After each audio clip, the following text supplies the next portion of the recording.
milk for the price.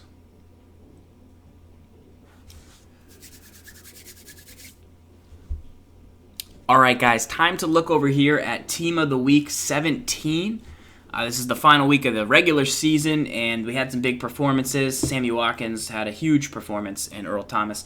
As we go through these guys, keep in mind, this is looking for value in budget players and comparing them to other guys in MUT. Jamison Crowder is a kick returner. You want him for your squad if you're budget.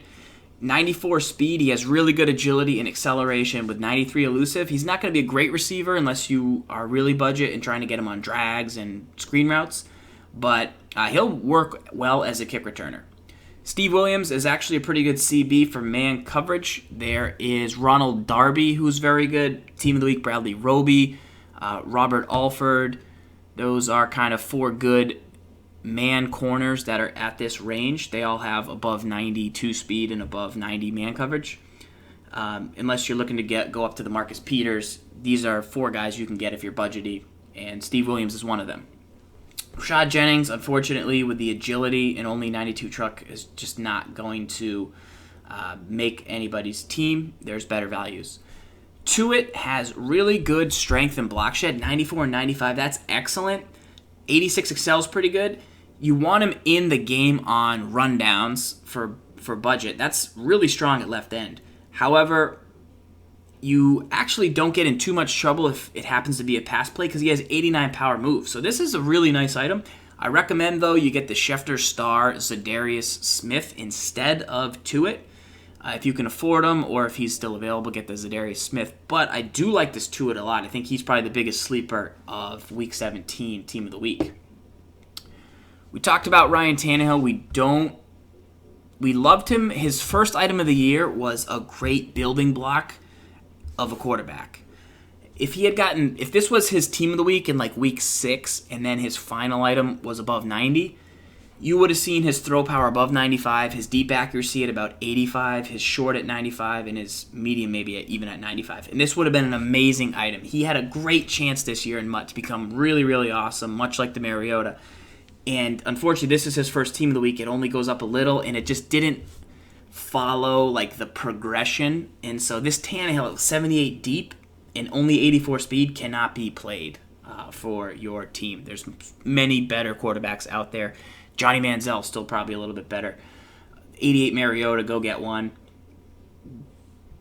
Can't have Tannehill. Freeman at middle linebacker. He's right there with Trevathan and then Christian Jones, middle linebacker, Thanksgiving. So he's in the middle of those two. Trevathan's on the shorter end. He's slightly slower, but they have the same zone coverage. You get more pursuit out of Trevathan, and you get the same hit power. So depending on where your coins are, if you need a really good zone cover middle linebacker, then Freeman would be good. He'd be good for our Pats defense in the brain trust, the 3-3-5 odd in the middle.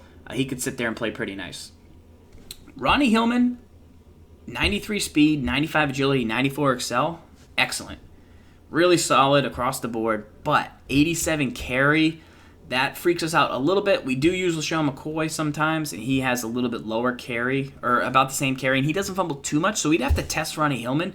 I think you give this guy a shot if you can't afford C.J. Spiller. Either of the last two C.J. Spillers. The signature Reggie Bush. If you can't afford this guy, you try Hillman, and if he fumbles, you get rid of him. If you don't, perhaps you found a great budget item. 90 elusive is like borderline. If it was 95, I'd say definitely worth the risk with the carry, but that's undeniable speed and combo of agility and excel. Everson Griffin, 97 power move is good. We talked about 98 power move Ryan Kerrigan.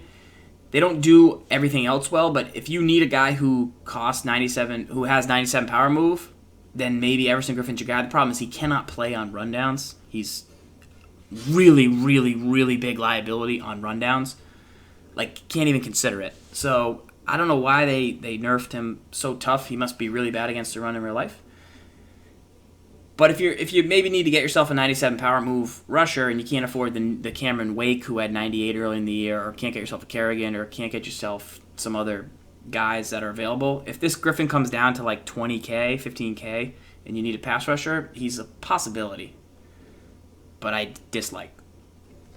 Sammy Watkins, we talked about his progression. So Sammy Watkins has a base item. Base item had, it wasn't great. It was like too balanced across the board and had no route running. 91 speed, so you kind of want it, but then you realize 78 route running, can't use it. He gets his second team of the week. It goes up, two or three. Went up 4 route running. It went up 2 spec, 2 catching traffic, 1 speed, and that's kind of what happens. This card goes from an 86 to a 94, which is a large jump. And what happens there is you get 7 route running added to this item. Plus you get 5 catch. Still only 1 speed, as they don't dish out those agilities and speed and excel too easily. But you get 5 release, big catch in traffic, 4 spec, and that makes this item pretty formidable. He's not going to be a route runner, but 97, 94 is no joke. You compare this guy to some of the legends out there, like the earlier receiver legends that came out, Joe Horn, Andre Reed. This guy's going to stack up pretty close to them, and we'll see what his price settles at, but if it settles at 85 or 100, it might not because it's a set reward and that messes with prices. I don't hate this Watkins. I'm not going to use him, but it's finally, like when I saw it was Watkins, I was like, Sammy Watkins, he'll never be good because of his base stats. They surprised me a little bit. All right, lastly, Earl Thomas, week 17. He's your limited timer. He's got 92 speed, 93 excel, 88 play rec. All right, so Earl Thomas has never had great hit power, and he's never been tall. Being tall in Madden this year, not a huge issue. He's still fast, and he has 96 zone coverage, highest in the game at the safety position, free safety or strong safety.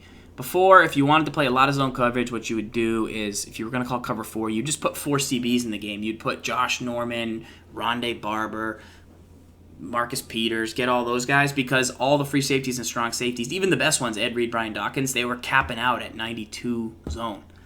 And you could get these CBs that had 98 zone. So there's Richard Sherman and stuff like that.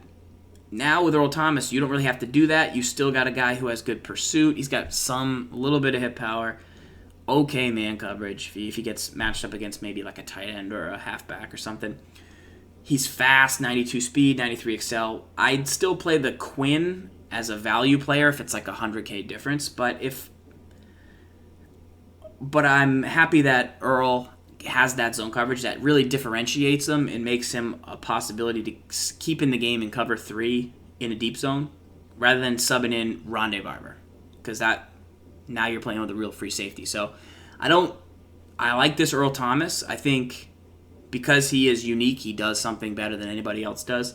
You can find a role for him on your team if you pick him up. So that's my review of Week 17 Team of the Week. Let's